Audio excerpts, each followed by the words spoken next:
Hello, and welcome to the Storytelling with Puck podcast. We will, as always, start with a story. Once upon a time, in a land far, far away, there lived a young, ambitious prince. The prince came from a long and well-established bloodline who had built a vast and proud kingdom. Yet the prince felt that during his dad's reign, the people had become a little unruly, particularly in his latter years. He thought that he'd rather let it slip. So he felt that the moment he took control, the moment his dad died, he needed to reassert some dominance. He knew this way before his dad came into power. So even as a teenager, he already started thinking about how this might be possible. In court, he happened to make a number of rather influential allies. People who, like him, thought that his dad was not keeping up appearances, was not defending their interests strongly enough. So by the time his dad came to pass away, the prince had already prepared his strategy. It was an old one, a well-known one, a popular one, a simple one. Divide and conquer. He knew that if his ambitions were to be fulfilled, if the ambitions of his allies, his counselors, his advisors, his noblemen were to be fulfilled, that he would have to divide his people into smaller, more manageable chunks, and so regain control before he could then look outside of his own kingdom.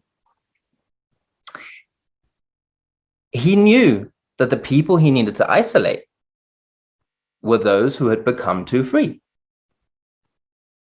those who would resist his rather violent, oppressive ambitions.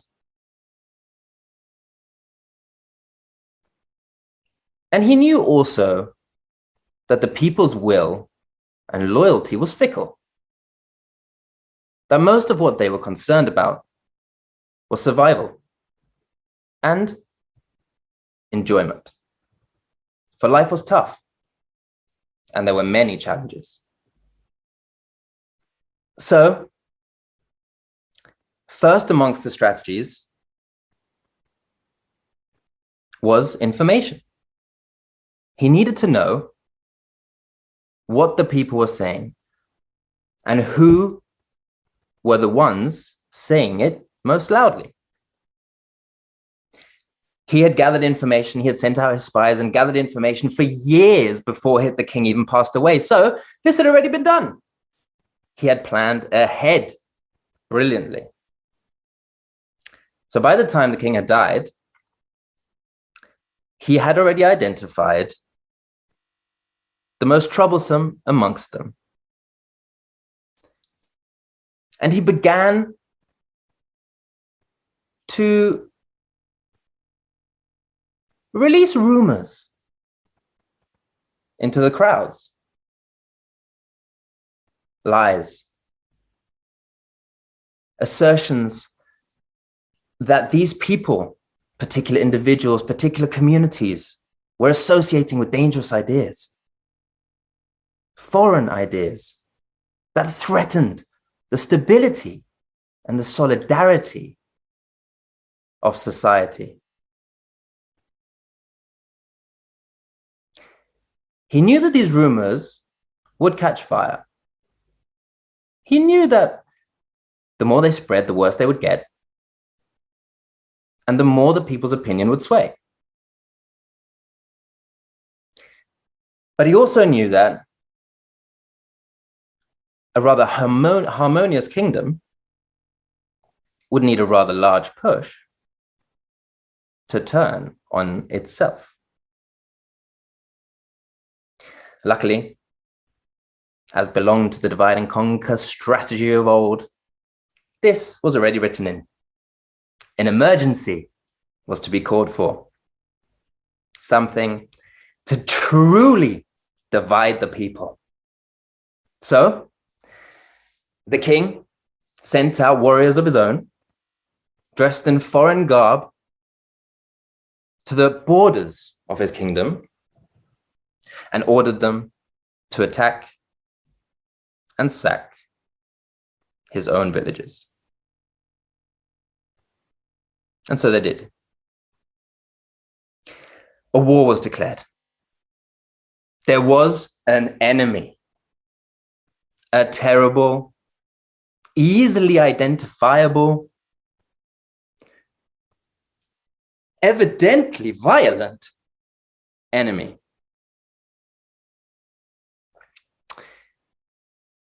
So,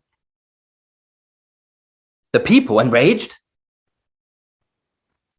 turned to the king, asking him, demanding of him, what will you do to protect us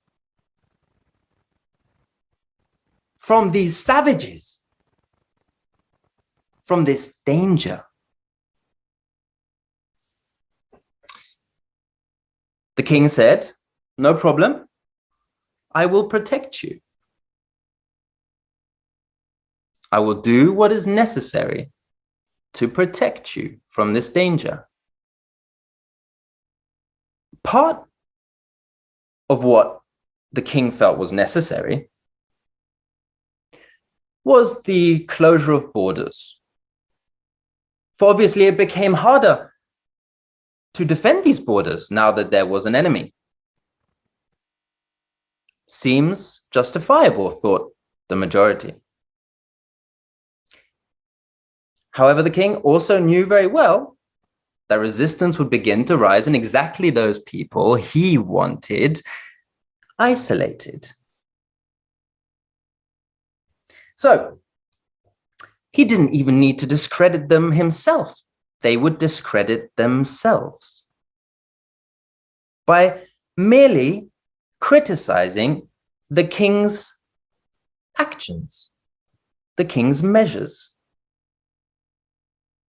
by merely speaking out against them and the need for war, by merely questioning who this enemy was and whether the threat that this enemy posed was truly as dangerous as it was being made out to be, whether it truly justified the measures the king was taking. Now, the people enraged took it upon themselves to begin to oppress these people, begin to oppress those most free, those criticizing the king, for they felt that they were now the enemy themselves. They were standing in between the kingdom and safety, for they were the enemy within their own borders. It then became an easy narrative for the king to say that they were in fact traitors, going against the will of the people. So as soon as these accusations from influential members amongst the resistance were uttered, they in effect dug themselves their own graves. And the people, even more enraged by their words, took it upon themselves to enact vigilante justice. Known members of said community were taken from their homes, beaten up, their belongings destroyed. Children in the street were mobbed by children of other ideologies, of different beliefs. People throughout the country had begun to attack one another based merely on a narrative created by the king for the purposes of furthering his own interests. So by the time that the king started arresting members of the community, influential members of the community in particular, nobody stood in the way. Generally speaking, it was supported. He also knew that the majority of people, even though perhaps they didn't support the action, would be apathetic, would turn a blind eye, because they couldn't change things. They couldn't change the way things worked. And the rest, as they say, is history. A history that we'll need to uncover and learn more about. But before we do that, firstly, thank you, Joey, for reading that story. And I'm really looking forward to digging into it more and to also finding out more about you. But before we do any of that, a quick introduction to the podcast. You're listening to Storytelling with Puck, the podcast designed to show the power of stories in life and in business. Stories connect us on a deeper level, which is why we'll be sharing, chatting about, and feeling the impact they have on every one of us. Your host, Stefano, is the founder of Puck Creations, and we work with your business to define a clear, consistent, relevant brand which stands out from the crowd. We use that brand to create content that makes your audience think, feel, and take action.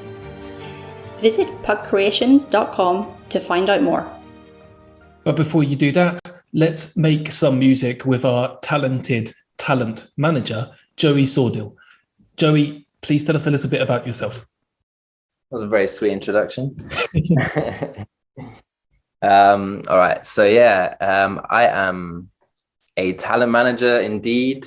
I run a creative collective together with my fiance, Sarah. We manage a couple of different musicians, two guys from Uganda who do, beautiful music.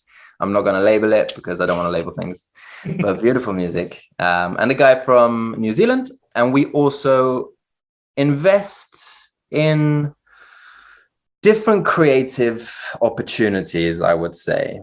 In film a lot. Sarah studied film. So I myself am an actor as well. So we have a very big interest in film, especially in documentary in more recent times. We're working on our first documentary now. We also recently set up a music studio in Kampala in Uganda. Yeah. Where my artists will also be living, my artists and their producer, they will also be living there. So they're going to have a 24/7 music creation laboratory, so to speak. And on top of that, I mean, I guess an important thing to say as well would be that I have a degree in history and politics. Okay. Yeah. That's links potentially back to your opening story as well. The history and politics. But we'll get into that in a second, because firstly, I want to focus a bit more on you. Yeah. So, how do you become a talent manager? How do you become somebody who is looking after musicians in Uganda and New Zealand? And you mentioned that you're an actor as well. Tell us a little bit more about where did this all start? What brought you from, being a kid, growing up, doing a politics and a history degree to getting into acting? There's bits which we've missed, which I personally know about, which we'll talk about, which to do with traveling and other types of storytelling, and then becoming a talent manager. How does that all link together? Yeah, it's a good question. I mean, my life journey has always been one of impulse, I think I would say. I've always been driven by instinct.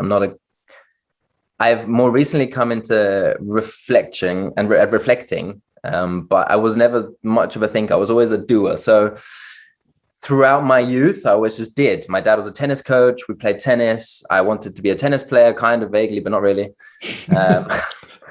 until I found acting. And then I started at about 12. I went into musical theatre, performed for about 6 years on the stage before going to university. I had always been a history nerd since I was probably about 3 or 4, probably before I can even remember, I was a history nerd. Let's not skip too quickly. So yeah, okay. We're jumping. No, it's okay. I'm trying to put the pieces together so that I can understand how it all comes through. So as you said, you were a doer and you love playing tennis, which was amazing. You thought about maybe going down that road, but decided not to. I guess there's lots of kids too that do, but you had a talent for it, and then you got into the acting world and you were going to musical theatre, etc. But when you then got to an age where you were able to go into study, there must have been quite a few choices for you to make there. So you mentioned that you had a love of history. Before we talk about the choices, where did that love come from? How come you loved history so much from such a young age? That's a great question. I have absolutely no idea. My uncle loves history.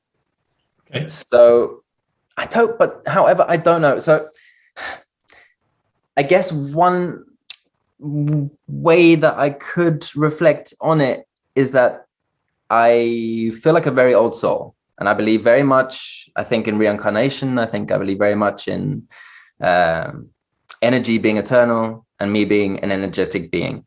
Therefore, I've always, I guess, had this sense that I've been here before, that I've walked these roads, I've seen these books, I had a very strong connection always to 2 particular cultures, which was ancient Egypt and the Vikings, the Norse culture, 2 quite different cultures.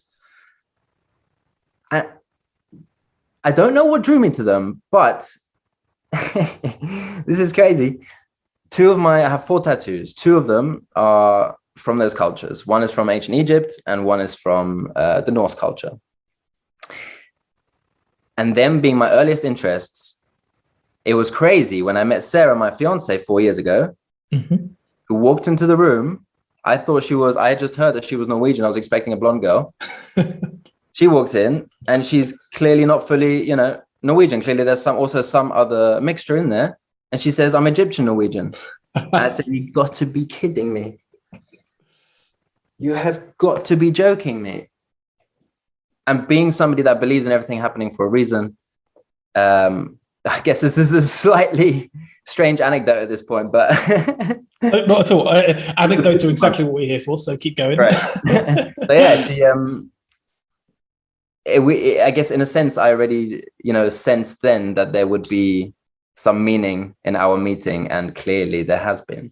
So there was a deep feeling before you'd ever even spoken to her properly, but and then that developed. And congratulations, by the way, on her becoming your fiance. So that's wonderful. So I guess there's always been a feeling since you were a kid, but do you have any idea, were there other influences to, the idea of reincarnation?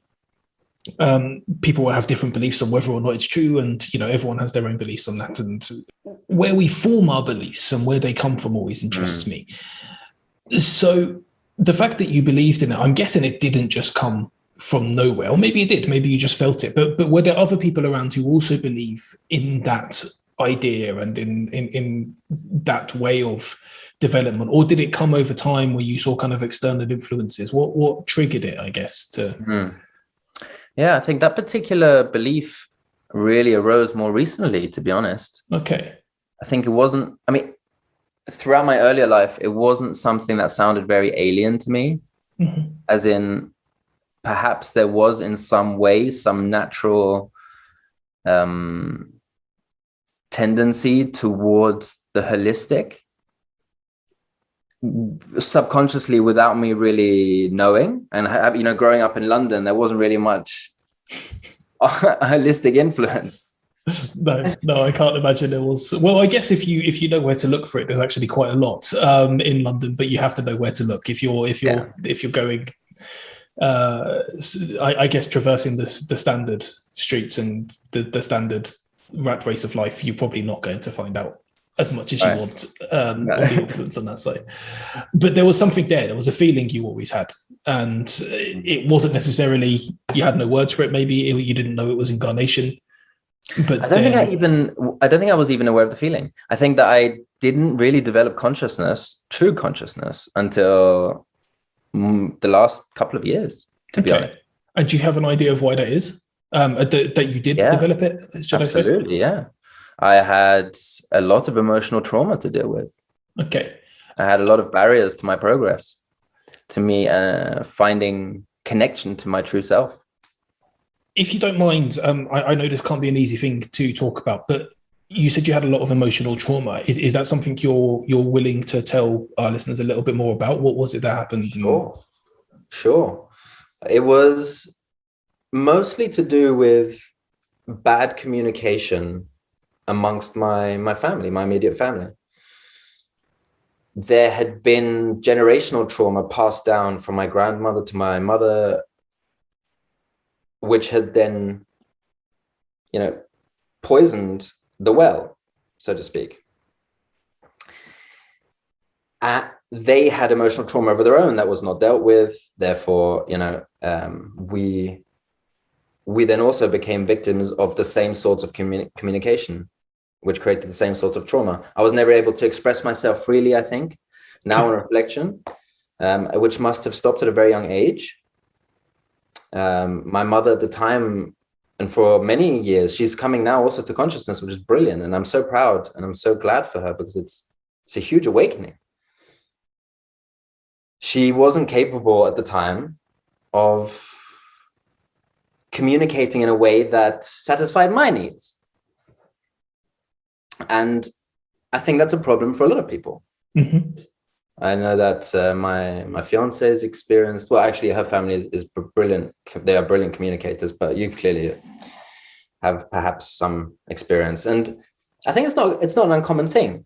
So to me, coming out of this and meeting Sarah, who was a brilliant communicator and who started forcing me to open up, I learned first by being there for her, who was incapable of dealing with her trauma and who was suffering from terrible anxiety and depression. Okay. So just by being there for her, it forced me to face anxiety and depression for the first time. I hadn't even ever considered those concepts as being part of my existence. But I realized then, after seeing her and after going through that journey of trauma and suffering with her, walking through the fires of hell together with her and seeing the pain she was in, the person I loved most in the world, that made me aware of what was possible. And then she turned it around on me and said, but there are things in your life, there are things about your character that aren't wholesome. Why is that? So I was forced to face my fears and my trauma. Incidentally, I had already begun working on it in myself in some way, because I'd become sick. I'd become physically sick, actually, even of due to the continued trauma I was experiencing every time I went to my family, every time we were at Christmas, or every time we came together for some sort of occasion. And it was always a forceful coming together, because there was so little love, because the communication was so bad. So would you say, I don't want to put words into your mouth, so completely reject this if I'm getting it wrong, but would you say you felt trapped? Yeah, in hindsight, for sure. And that's definitely one of the reasons why I think I wanted to get away so much. Makes a lot of sense. So you say, we'll talk about getting away so much, and we'll go into that a bit more in a sec, because I know you've traveled a lot. And so that links up quite nicely. But just before we do, I think what you described there is a great advertisement for empathy. Being able to listen and to understand somebody else's needs can actually help you to understand yours better. And I think you really, with your story, have explained that exceptionally well. But digging down into that a bit more, before you realized what was happening, before you had these discussions, as you say, there was maybe something subconsciously going on that you knew that you felt a bit trapped. But tell me a little bit more about your earlier years when you decided that you wanted to go traveling, and maybe we can see, is there some kind of link there at all? Yeah, I think there's definitely a link there. I've spent a lot of the recent 2 years learning about consciousness, learning about reflecting, learning about self-development through self-criticism, actually, and also through, as you say, empathy. But at an earlier age, I wasn't aware of any of these things, and there was so little empathy in my family that it wasn't even a concept, again, that was part of my existence. So I really wanted to start traveling. I mean, from a very early, we were always traveling as well. We were going abroad for holiday almost all the time. We were skiing. We were very active. My dad was a tennis coach, as I said. So we were a very sporty family. We were very active. Everybody loved traveling. My parents both had traveled a fair bit as well in their time. So we were actually always traveling. So it was kind of part of my foundation in a way. The first time I got away by myself was when I was 18 and I went to Morocco with my cousin. Okay, amazing. Yeah. Wonderful country, by the way. But yeah, gorgeous. So when you say you got away by yourself, it's interesting because it seems like traveling was a natural thing for you. You were lucky enough to have a family who could afford to go away quite often, and you managed to have those to go on those trips. But then you really emphasized, I think, the first time I managed to get away by myself, you could hear the power in that. And so you managed to then get away to Morocco. And how long was that for? What kind of trip was that? That was such a random trip. It was for about just over 2 weeks. My cousin and I had been sort of, we have similar interests. We liked similar things. He was a bit older than me. He was sort of 10 years older than me. But he was a climber and he wanted to go climbing in Morocco. Okay. Yeah. And I'd never climbed at this point. So I took a very quick climbing course before that and was absolutely terrified of heights. I was not a brave child, trapped as I was by my own, insecurities and fears. And I can remember after that first climbing session, the next day I wasn't able to even brush my teeth. I couldn't pick anything up at all.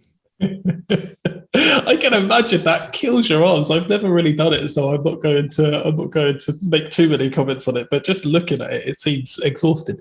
Yeah, it is. It was a brilliant experience in the end, and I just wanted to see the country because, like you say, it's a beautiful country, and it always had a kind of mystical allure to me.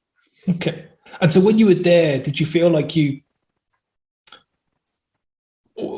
what did you think you were gaining from it? Was it pure enjoyment, just literally the pure joy of being away and being in another country? Did you feel like there were lessons, even at the time, or maybe now that you've had a chance to reflect? No, I was wondering that because it felt like you might not. It felt like at the time it was just, I want to get away and I want to have a fun trip, just like most 18-year-olds do. Yeah. Now, looking back, I spent a large portion of my life suppressing my real self, suppressing me, who I am. Like, as we are talking now, is my real self. I am back to who I was when I was born. In the sense that my mom even said this to me the other day. She was like, you are such a joyful, happy, inquisitive child. I don't know what happened to you. And I was like, oh, really? You don't really? Oh, really? We shouldn't get into the therapy session now, especially as your mum's not here No. to. It's all good because these are things that obviously, you know, I've worked through, and they are, like you say, they're lessons. They're things that have made me grow, and they're not things that I hold a grudge about, or, you know, I don't do that. I don't hold on to negative energy at all if I can. Anyway, what was the point? I'm sorry, that was a digression. No, it's good. I mean, that was kind of the point, really. So we were talking about the idea that when you first went away to Morocco, you didn't necessarily feel like you were getting away from being trapped. You were just doing what quite a lot of the kids, because you're still a kid at 18, were wanting to do. You just wanted to go away and travel and have some fun with your friends. But then that expanded, right? Because you've been to quite. I'm not sure if you count the countries, but you've been to quite a lot of countries, right? You've been to quite a few.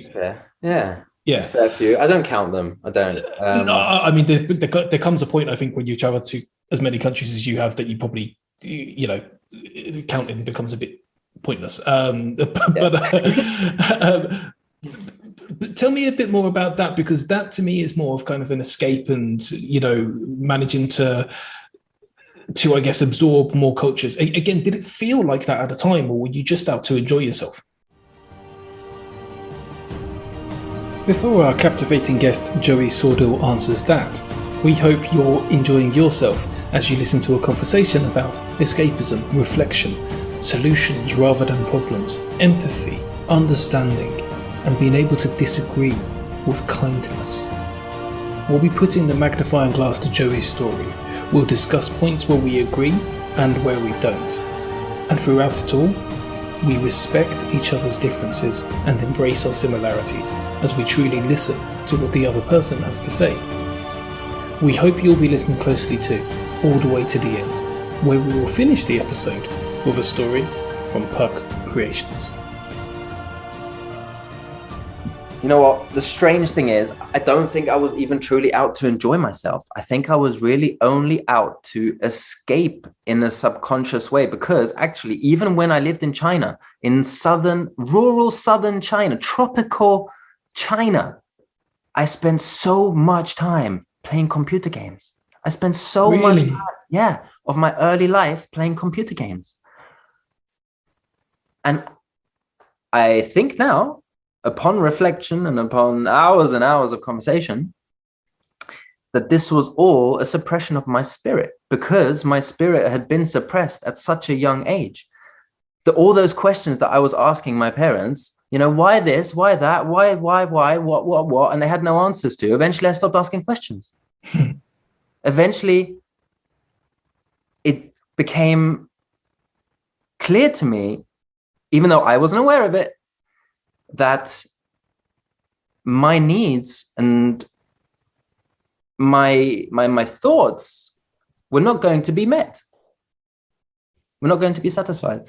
So I think that I wasn't even looking for joy. I wasn't even really like, you know, a lot of teenagers would go out and go traveling and go wild. And obviously I've seen them as well. I was there. But that wasn't me. I was the guy who was going sort of slightly a little bit wild, you know.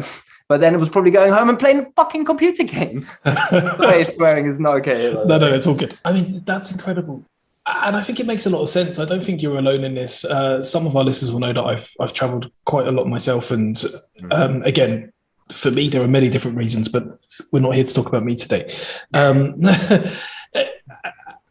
But what I find interesting is that, again, you're right. You meet so many different characters along the way. You meet pure party-going lovers who just want to actually kind of feel free and just let loose, and like, you know, quite a lot of people do. You also get people who are really involved and invested in discovering new cultures and understanding everything there is to know about the world around them. I'd probably put myself somewhere into that category, the kind of explorer types. And then you also get people like you've described yourself then, who are clearly trying to escape something.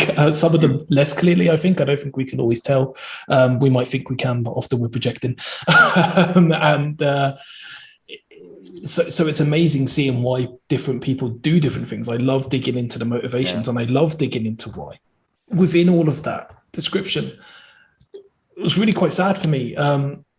And I made up a cheesy little line for it just as I heard it, but curiosity killed the chat. I thought because, but purely because That's very good. you asked more and more. Thanks. But you asked more and more questions, and the more questions you asked, the less the conversation flowed as a kid, and therefore you decided to stop. And when I'm thinking then about all of the different reasons people are traveling, all of the different motivations that people do for anything, I'm always asking why.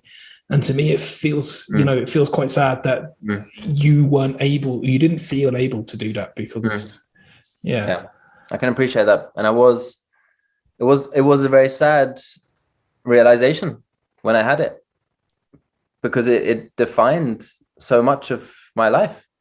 It defined probably 23 years of my life. Wow. Before I was able to, probably I was free of it in the first maybe 3 or 4, I don't know, 3 maybe. And I've been free of it now in the last couple. So 25 years of my life, actually. Doing the maths, but but it is worth saying that the experience of meeting different cultures and of seeing different landscapes was definitely also, the biggest sort of conscious draw. I was always an absorber of cultures and of languages, even of people. People are my source of energy and my source of inspiration. Mm-hmm. I'm a creative. We tell stories, right? So people are our inspiration, as well as landscapes. So all of those experiences were me. I knew that they were me. They felt natural. So it's not like I was, only playing computer games. It's not like I was only escaping. I was also learning a little bit of Chinese and getting into the culture, and it's so important, Yes, I do. But I feel like a lot of people do as well, even people who maybe haven't traveled quite as extensively. I don't think it necessarily matters. I think there's often a mindset with people who maybe want to travel, who explore things in different ways. There is an explorer mindset, I think, that's slightly different. And it's great that I think potentially all of those experiences in your life have potentially then helped you to get to the point where you are now. I feel like it's always a hard thing to say that anything is necessarily in itself a negative, because I think we all learn from everything that we go through. But at the same time, I haven't been through some of the things that lots of other people have been through, and they would probably shout me down very quickly for saying something like that, and probably rightly so, because some things maybe aren't worth going through. But I think that's a perspective. Yeah, perspective, exactly that. Perspective it's important. And I often try, and I guess this comes back to stories and this comes back to empathy, which are probably my 2 favorite words in the world, because I often try thinking, well, this is the way I think, but that doesn't mean it's right. I feel like the wisest people in the world are the people who know that they know pretty much nothing. Yes, exactly. Just as I believe it was Seneca said, all I know is that I know nothing. Exactly that. Suddenly that puts you up into the very high echelons, in my opinion. But, that's totally how I live my life. I think it's absolutely vital that we are open to changing our opinions and changing our minds if we are presented with a more reasonable argument. Mm-hmm. Always. And that doesn't mean, by the way, because I think sometimes people take that as, well, you're weak. You can't stand behind your own arguments. It doesn't mean that at all. I will argue to the death about certain things, but I'm also willing to be proven wrong. Right. And I think that's where the difference sometimes lies. I'm very open, actually, to be proven wrong, but I will still argue my point, and I'll argue it very strongly, and I'll stand behind it until the point that I realize that somebody has got a better point. and then I think, okay, let's review this. And again, I still won't take everything that someone says as gospel. I don't feel like if somebody says a 5-minute kind of monologue about something they believe in, and maybe 1.5 minutes of that monologue I think are useful, I will take on those 1.5 minutes. Right. It doesn't mean that I believe in everything they say. And I think sometimes that idea, that nuance of being able to anticipate and understand other people is so important. And it actually, I think, comes back to the business world in some ways too, because I think that actually that's where businesses sometimes fall flat, is because they are given a set of formulas and ways that they should conduct themselves. And they think, well, I have to follow all of this because this person clearly knows what they're talking about, instead of analyzing, thinking about how it suits them, how it links to them, and then how they could potentially work with it. That's an interesting thought. If I can just add something in there, actually, Please. because I think that's a very good point. I think that generally in any institution or in any sort of operational structure, if there is too much bureaucracy, if there is too much, if there are too many limitations and restrictions in place, it also restricts creativity, which really flourishes in chaos, actually, which really flourishes in pressure. Yeah. Which in itself is an interesting topic and debate to have around kind of the idea, because chaos can be both an amazing, wonderful tool, as you say, for people's minds, but it can also be extremely dangerous, and it can also be a tool for people who understand how to manipulate chaos. I wasn't going to come to this just yet, but I think I'm going to, because I wanted to dig into your story a bit more, but it's too much of an opening. It's too much of an opening now. So your, not your personal story, but the story that you told at the beginning of this podcast episode, it had a lot of elements to it. I'm fairly certain that people will see parallels to parts of life now. I won't presume to know whether or not you were writing something that's directly paralleled to the current life, or if actually, especially somebody with a history and a politics degree, if it's actually a slightly broader story. When did you write this? Yesterday.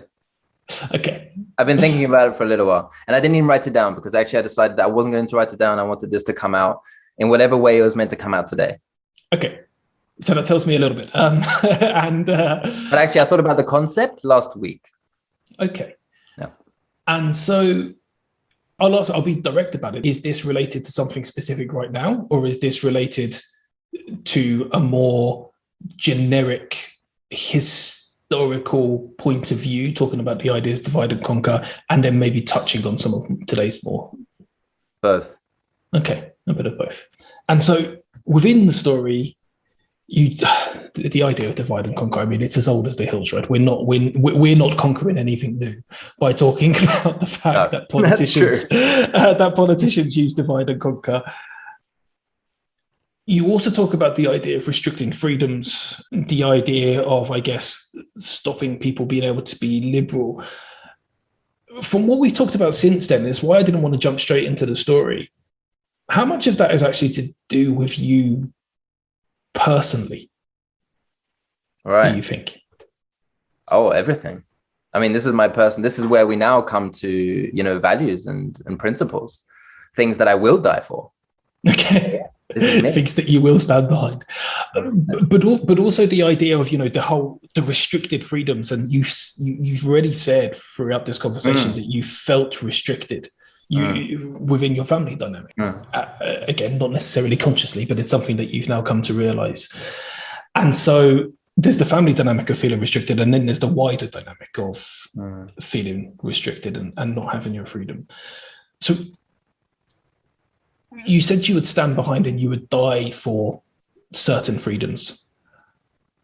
Which freedoms? What is it that you're, I guess, struggling with at the moment, and what caused you to write a story? Right. Well, basic human rights. Okay. I think that those are exactly the things that are under threat. When you look at things from a bigger picture, when you look behind the veil and you do your research, then there is cause for concern. Great cause for concern, I would say. And so you mentioned a particular government or a particular king, a historical king in the story. And so it was kind of focused around one particular country. Is your story focused around, is the metaphor for your story focused around one particular place, or is it focused around more places? Is it focused around the wider?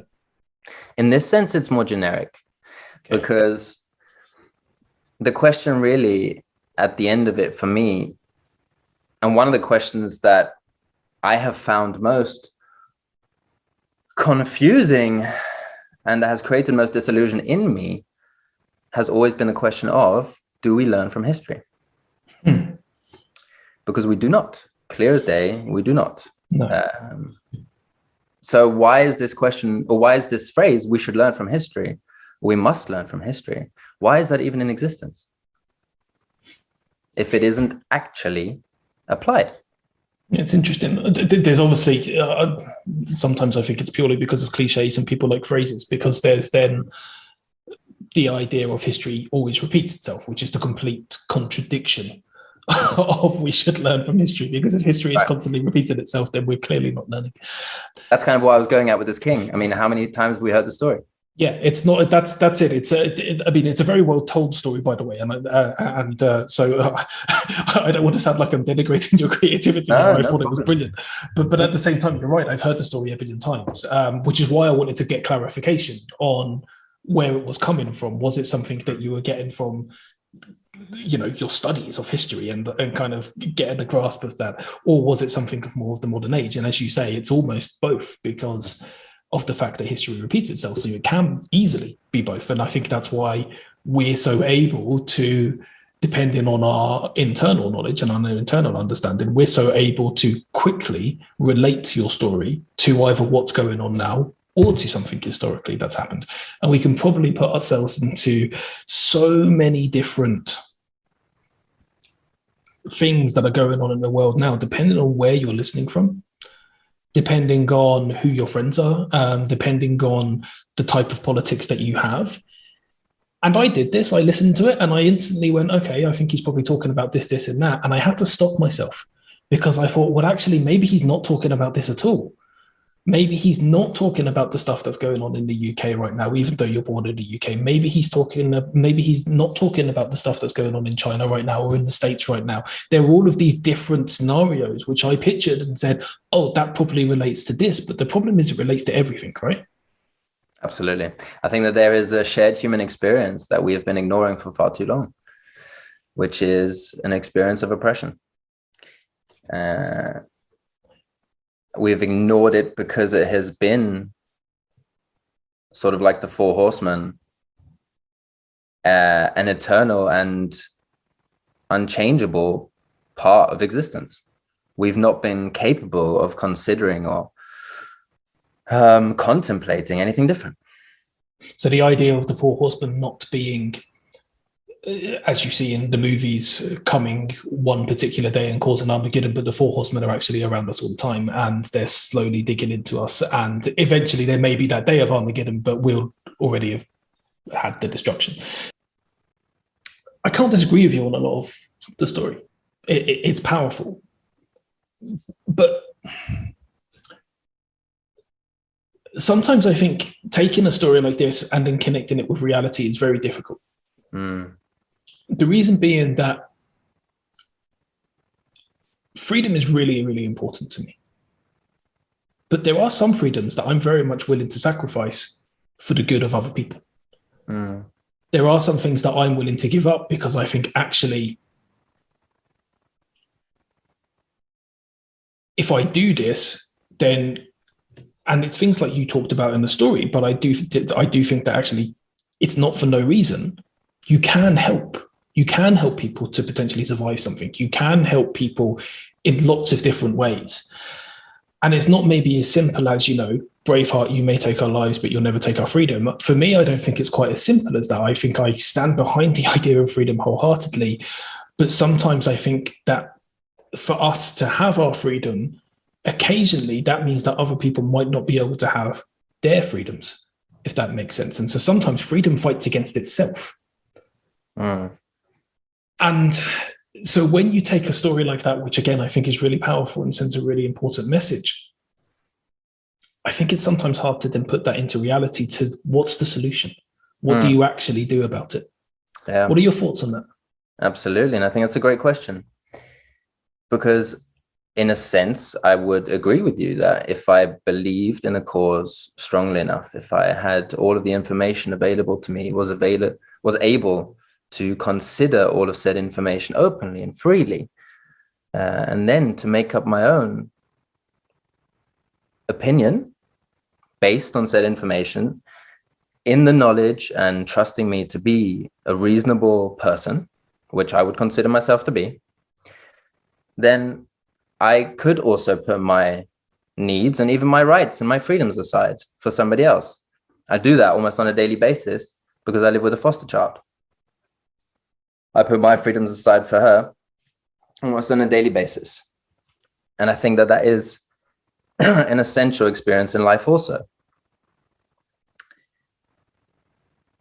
I think that it very much depends on all of the elements involved in the equation.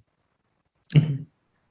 So in this particular instance, for example, with the reality that we're living in now, the reason why I would not put my rights aside is because I have not had free access to information. Much of it has been censored. Amongst them, experts, objectively speaking, experts. And I was about to say I don't understand why, but I believe I do. And I think that this is why and this all feeds into this concern that I have, this general concern that I have towards the way that the world is headed. And my general opinion towards and view of establishment powers, the ruling elite, those who define the parameters of our lives. Economically speaking, those things are terribly clear. The UNICEF published a report this year talking about how the rich have become $540 billion richer over this past year, while the bottom percentage of society will take up to 10 years to recover from this economically. There are things at play, powers at play, that are being ignored that will have terrible consequences, I believe. Which is why I will not put my rights aside on this occasion. And I think it's a possible solution because you say that what is the solution? And I think that's a great question because we often talk about problems, we often talk about issues, but very few people have solutions. And I'm very much these days trying to be solution-based. I'm trying to live my life by solutions. I don't want problems. They get in the way. So my solution has been, and I have come to realize that I think that this could also be a possible solution for a lot of people, is one of connectedness. I think that this is at its core an issue of spiritual disconnect. By which I mean to say that the society that I was brought up in as a consumer was poisonous to my condition. It didn't allow me to build the tools that I needed to be a capable human being, capable of looking after myself. The education system didn't teach me that. My parents weren't capable of teaching me that. So I struggled most of my life, whether it was consciously or subconsciously. And I know that a lot of people have had similar experiences, felt isolated, alienated from society, from groups, whatever it might be. Social media has become more and more a breeding ground for hatred. Mm-hmm. So this consumer society, when you actually dig deeper into what it means to be a consumer and how this affects us psychologically, when you read, for example, about Edward Bernays and what he did in creating the American consumer, these things have terrible influences on our condition, and that they shape us to be something that is constantly looking for fulfillment in exterior influences, Mm-hmm. rather than from within ourselves. And that pursuit can never be fulfilled. So my solution was to turn into myself. And I think a lot of people have had similar journeys. I think you're probably right. And I think from a personal point of view, it's a very good way to react, to look inwards rather than always looking at externally. I think that's good advice. And it's the kind of advice I believe you'd get in actually, from the Dalai Lama and people like that. That's often the kind of thing that you hear is look inwards. Mm. I struggle sometimes, though, when we then talk about wider issues and how that fits in with everybody and how everybody gets to look inwards, because people just won't. In reality, people often will not. That's the reality of life. And there are also challenges of when you're looking externally and you're looking around at how do you make sure that by looking inwards, you don't actually look inwards to become selfish. You look inwards to see how you can then support others because you are better fulfilled. And that's also a challenge as well. Mm. And there's also questions sometimes. I agree with a lot of what you say about establishment, but not all. I do think that there are some very well-meaning, well-intentioned, and actually well-actioned in some parts of the world and in some places, establishments. And I do think that the idea of establishment in itself, it's become a dirty word. But if you have the right kind of establishments, the kinds of establishments that are brought together by the people for the people, which, I'm stealing a phrase there, but but if it's done properly, I think can actually be extremely beneficial. You talked about experts earlier. I personally am very much inclined to listen to experts and what they say. And I think that part of the problem is that experts on certain subject areas often start talking about other subject areas which they're not experts in, but because they are experts in one subject area, people listen to their so-called expertise about other subject areas and take them as gospel. And I think that's a problem in itself. Yeah. But when it comes to listening to them and going, okay, so what are their credentials to be an expert in this? Actually, okay, they know way more than I do.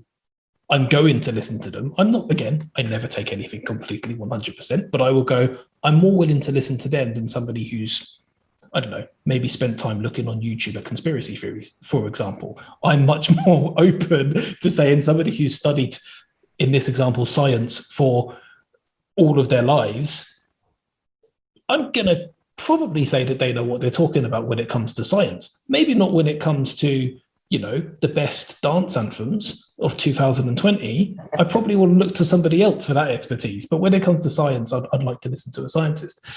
But having said that, what often happens is that the experts are then corrupted by politicians. And I don't mean that the experts become corrupted within themselves. I mean their message is corrupted because they tell politicians what they believe.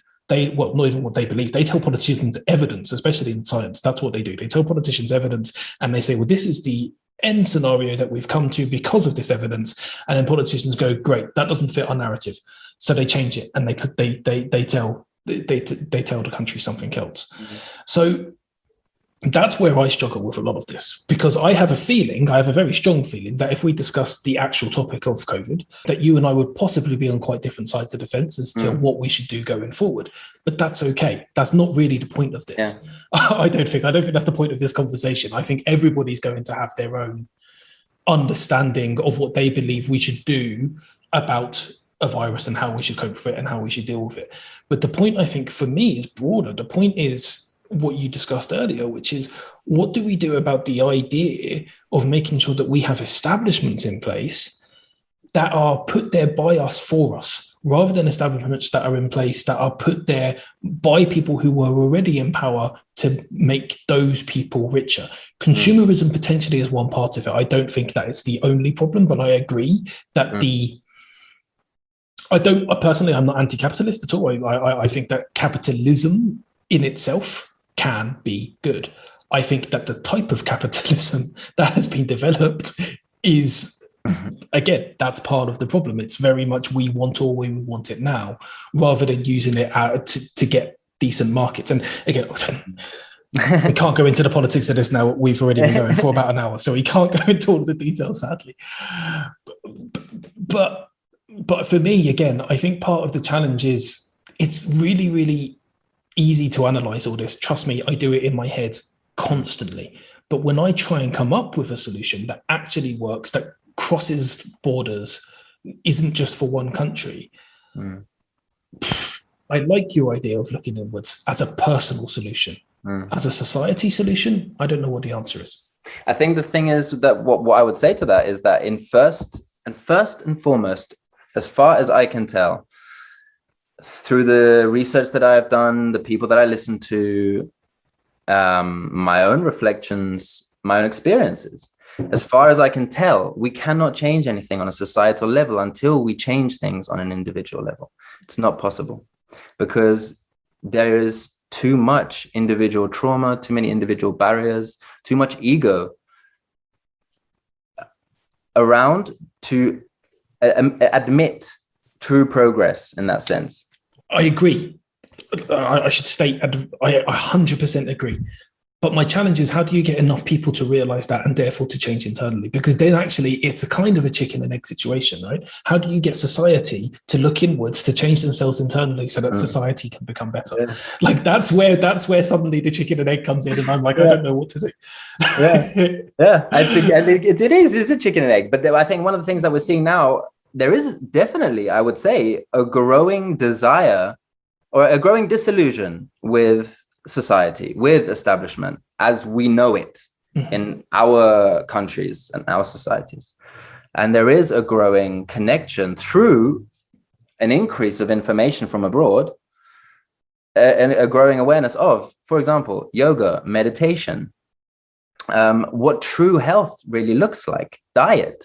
You know, these are holistic ideas that bring us into an understanding of ourselves that have truly been hidden from us from a very long time. Even ideas of diet, for example. Being an athlete, I grew up thinking that diet was a certain thing. You know, it was this, eat some good food, whatever, take some protein shakes. And that's, you know, and then you're having a good diet. That's not true at all. That's not true. It's another deception. So I think there are some foundational deceptions, some foundational ideologies that are deceptive to our progress, such as, for example, the things we've just discussed. I agree with you on that, actually. I think something which maybe starts to dig into the solution is, and it all comes back to, and this is the whole reason this podcast exists, is the idea of using stories to get your message across. And so the story of, because stories aren't as simple as a beginning and middle end narrative. Stories actually are, in my opinion, much more, they're deeper than that. There's now a story of yoga, a story of meditation, and it's a positive story. When I was a kid, and this isn't that long ago, we talked about this earlier, I'm not as old as people might think I am. But when I was a kid, the idea of yoga and meditation, especially in the world that I was brought up in some parts of life, yoga was seen as evil. Which now just the concept of that well, actually some societies it still is, but in quite a lot of Western society, and actually in the societies that they came from in Asia in the first place, it's now like, that's ridiculous. Yoga isn't evil. It's an exercise, and you know, meditation, of course, it's not evil. It's a way of just kind of breathing and calming your mind, etc. These are all brilliant things. So I think you're right to say that maybe there's a power in sharing those stories about how we can look after ourselves. But then it's still a question of, when we then start talking about some of the bigger subject matters, how do we stop ourselves from, I guess, getting onto the angry side of the fence? How do we stop ourselves from, when we're talking about a subject, making the human that you're talking to the subject rather than the subject the subject? If that makes sense. And that in itself, again, is, I think, a really, really difficult question. I think that's a beautiful part of the same process, to be honest with you, because this process of going inwards, it also involves a growth in empathy. It also involves a growth in empathy to the point that I have come to recently, which is only in the last month or so, and I never knew this was even possible, where I could truly put my needs aside completely and become so abstracted from the subject that it's impossible for me to take it personally. And that is what a lot of the Stoics talk about. If you listen to Marcus Aurelius talk or Seneca, this is exactly what they're talking about. You always have the choice over your own actions and your own feelings. You are the master. Nobody can control that, regardless of what they say or what they do. You can always choose how to respond. You do not have to take it personally. You do not have to get emotional. But that is a practice. This is not something that can just happen like this, right? It's not something you can learn in a day.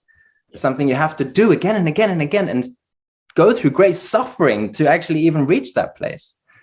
But this is that process. So I think that's an answer to what you just said. If we can work on ourselves to the point where we can actually distance ourselves from the subject so that we're not taking it personally anymore, as the great democrats of Athens did, then we can come to a place of progress, of understanding, and of then eventually, hopefully, building something better.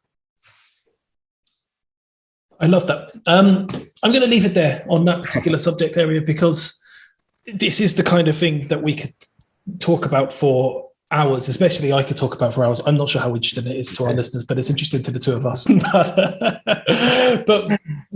but I feel like we maybe it's a good idea, because we're going to have to come towards the end of this episode. We didn't get into the full details of your story from your childhood love of history, etc., and going through. I'm going to try and fill in some of the gaps here, but going through a world of working in a bit more of a corporate industry, working in sales, going through your traveling, going into a job where you actually were. Your actual job title was storyteller, which must have been absolutely amazing. All of those things are just incredible. And we're going to have another podcast episode just to talk about them at some point. But for today, we're going to skip past all of them. People can talk to you individually if they want to find out how you got here, and get straight to the bit where you are now as a talent manager. And you introduced what you're doing with some of the Ugandan musicians, New Zealand musicians, and to tell me a little bit more about the exciting projects that you've got coming up with them. So you just built your studio, right? Yeah, correct. So we just built our studio in Kampala. And well, we're working on a new release as we speak, which is set to release on July 16th. Amazing. Very exciting. It's a very complicated situation, to be honest, because they have had some issues with a label that they were signed to before they met me. So we're going through this legal battle right now as well. But there are very exciting things happening. We have, I think, now built a good relationship with one of Uganda's most famous artists. So hopefully within a couple of months, they'll be making a breakthrough. Fantastic. I'm so hopeful that works out, because it sounds like such a cool project. Something which we're going to have to talk after the show about in a bit more detail too. But if people want to find out more about the project, more about where they can find the musicians that you look after and the music that's being released, and more about where they can find out about you, if there are people who want your support, or if they want to talk about the politics and history areas of your personality as well, and to criticize you, why not, and to have big debates with you, then that's all part of the fun as far as I'm concerned. But if they want any of that, where can people find you? So we are, well, hopefully by now we will have released our website, but it might still be in the making, so we'll see. But it's going to be www.lighthousecollective.co. Lighthousecollective.co. Yes, correct. Perfect. We will make sure we put that into the show notes. Thank you. If you have any other links and places that you want people to find you, of course, you can send them all across to me, and I'll make sure we get them into the show notes too. Brilliant. Joey, it's been such a pleasure and such an experience, and you make me think, and that's the kind of person that I love to interact with. So thank you very much for that. Absolute pleasure, Stefano. Thank you so much for having me. The pleasure is all mine. So we will, as always, finish the episode with a story. from Puck Creations. Disagreement isn't something I disagree with. Through other people's eyes, I improve the lens I see with. I'm always right until I'm wrong. I learn from those I be with. I learn from those I be with. Don't let that guide your mind to an unconnected meaning. Yes, I'll listen. Yes, I'll hear you. Yes, I'll even lean in. That doesn't mean I'm always wrong. I fight for what I believe in. But believing can be deceiving if you leave no room for screening.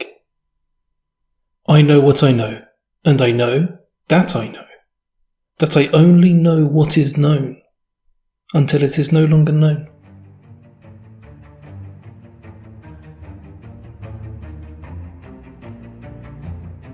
You've just been listening to the Storytelling with Puck podcast. We'll be back very soon, so make sure you subscribe and catch up on any of the episodes you've missed.